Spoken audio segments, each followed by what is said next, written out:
Hello friends, I welcome you in lecture number 8 on estimation theory. In this lecture, we are going to discuss one question on construction of confidence interval for small sample. If you recall, in earlier lectures, we have discussed about confidence intervals that we can shortly write as C dot I dot. Confidence interval is obtained for population mean. We are interested in the interval in which we are sure that population mean is within that interval.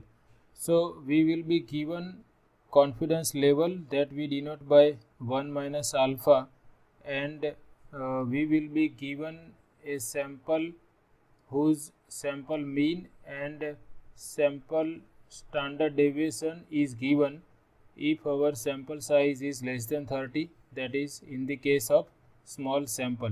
So if we have a small sample, that is sample size is less than 30, and if x bar is the sample mean and s is the sample variance, and suppose we are interested in the confidence interval with confidence level 1 minus alpha, then we have discussed in earlier lecture that confidence interval for small sample is given by x bar minus t alpha by 2 times s over square root of n.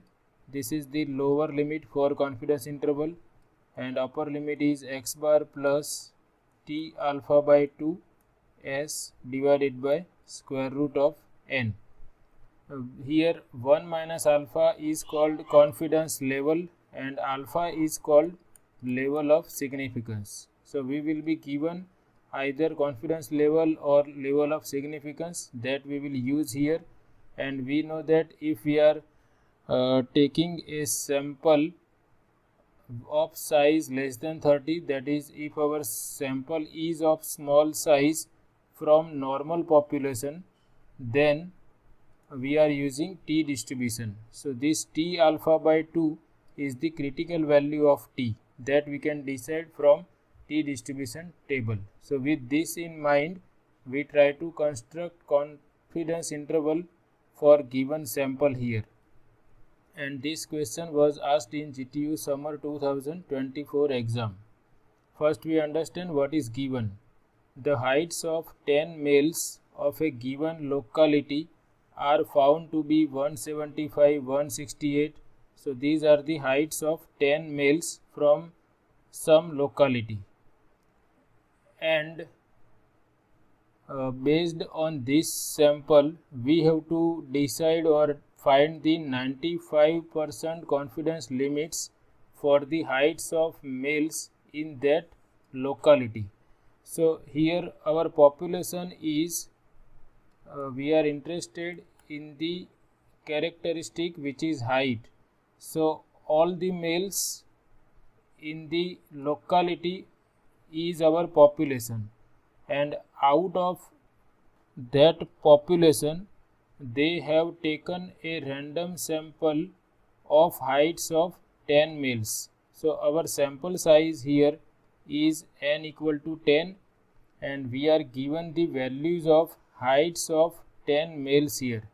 We are not directly given the sample mean, that is average height, and we are not given the sample standard deviation, but we are given the values of heights of 10 males. So here first we have to determine the sample mean and sample variance for this sample observations, and we are asked to find the 95% confidence limits, that is these two limits or endpoints.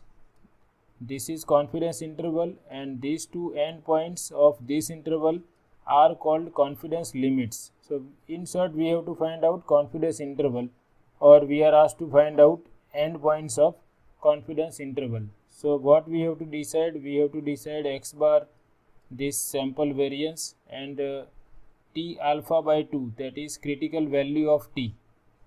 And here our confidence level is 95%, therefore level of significance alpha is,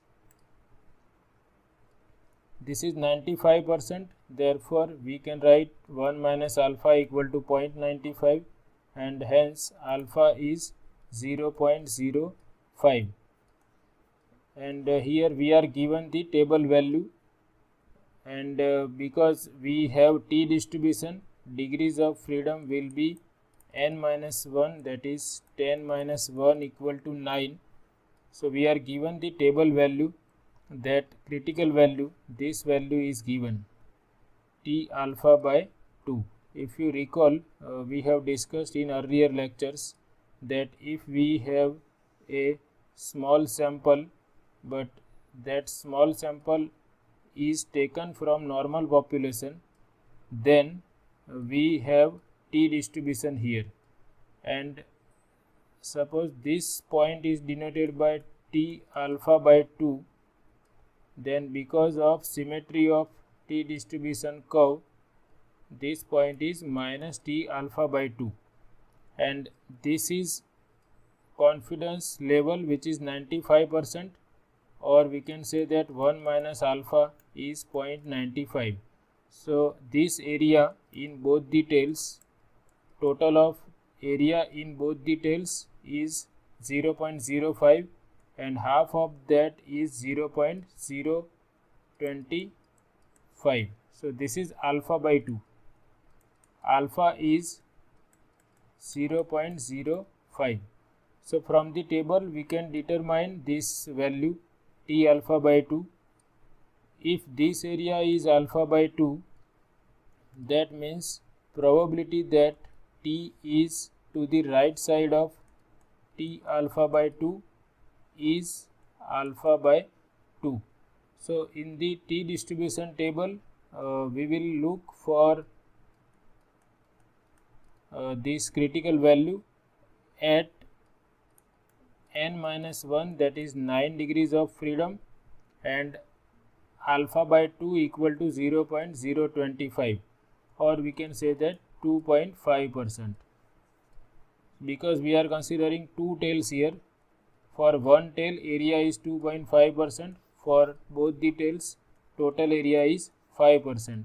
So in the t distribution table we will look for 9 degrees of freedom, and if we are considering two-tailed we will consider 5%. If we are considering single tail we will consider 2.5%. Value will be same. So that we can observe here. Let me show you in the table. Suppose I consider this t distribution table. This is values, critical values of t, and we are interested in the degrees of freedom 9, and you can see this is 2. If we consider two-tail test, here it is written 5% and half of 5% is 2.5%. So we have to look for this row and this column, and this value at the intersection is 2.262. So that is already given in the question. Critical value is 2.262 for 5% level of significance. So you don't have to find out critical value in this problem.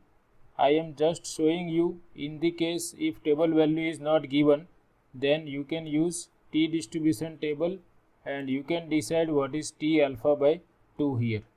So here it is already given t alpha by 2, that is t 0.025 at 9 degrees of freedom is 2.262, or you can write in this way also, t at 5% level of significance is 2.262. Now all we have to decide is this sample mean and sample variance. So we are already familiar with the formulas of sample mean and sample variance. Sample mean is sum of all the observations divided by total number of observations,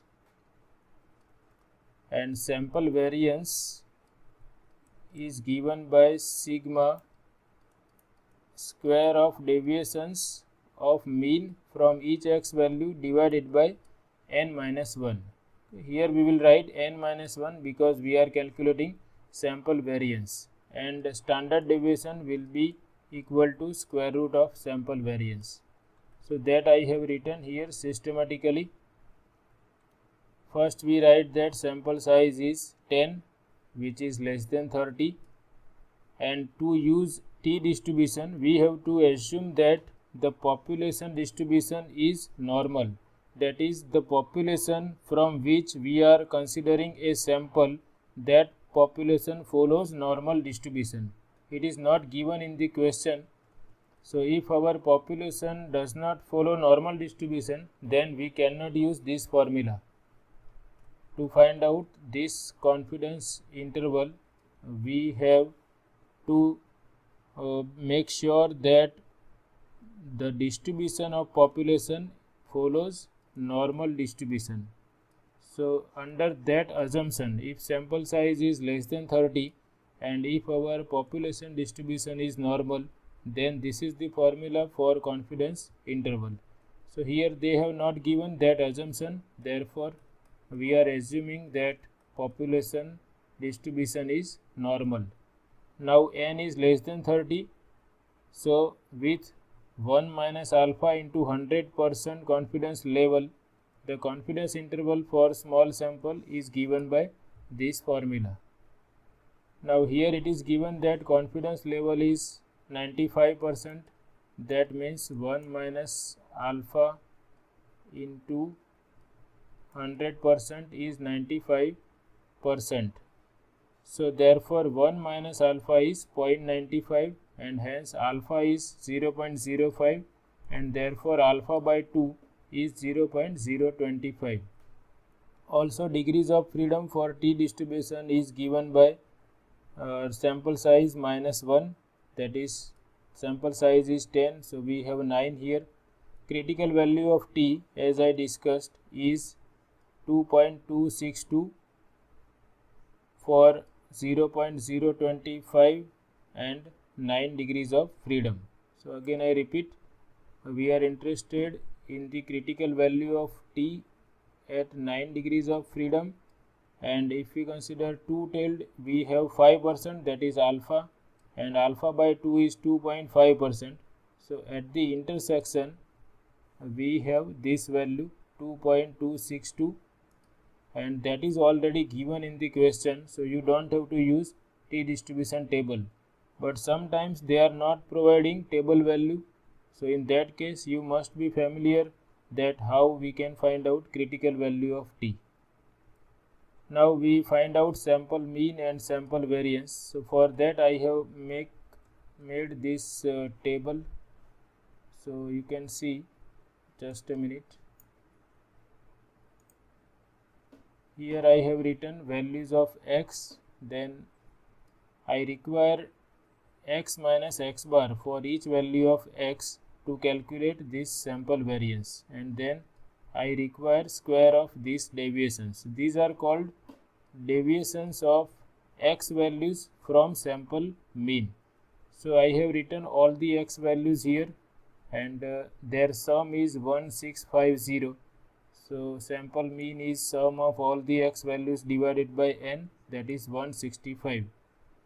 Similarly, I require sum of square of deviations, so I have taken sum of all these squared deviations, and that turns out to be 578, and using this formula of sample variance I obtain that sample variance is 578 divided by n minus 1, which is 9, and therefore sample variance is 64.4 times 2 up to 4 decimal places, and if we take square root of sample variance we obtain sample standard deviation.